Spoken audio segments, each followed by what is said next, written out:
Moti ftohtë që ka përfshirë vendin në këtë fillim pranvere ka rikthyer peizazhin dimëror në qytetin e Pogradecit. Temperaturat kanë pësuar një rënje të ndjeshme gjatë ditëve të fundit, duke sjellë një atmosferë më tipike për stinën e dimrit sesa për pranverën. Era e fortë dhe e ftohtë ka përfshirë zonën duke krijuar dallgë të dukshme në liçenin e Ohrit, ndërsa qielli, vrana dhe temperaturat e ulta kanë ndikuar në jetën e përditshme të banorëve.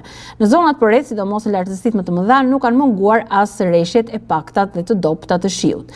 Në pikën turistike të Drilonit, pamjet natyrore mbeten mbreslënse me ujin dhe gjelbërimin që krijon një kontrast të bukur me motin e ftohtë.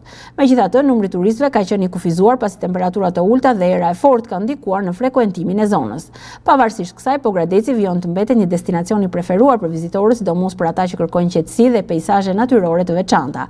Autoritetet lokale u bën thirrje qytetarëve të tregojnë kujdes ndaj ndryshimeve të temperaturave, ndërsa sipas parashikimeve pritet që kushtet atmosferike të përmirësohen gradualisht në ditët në vijim.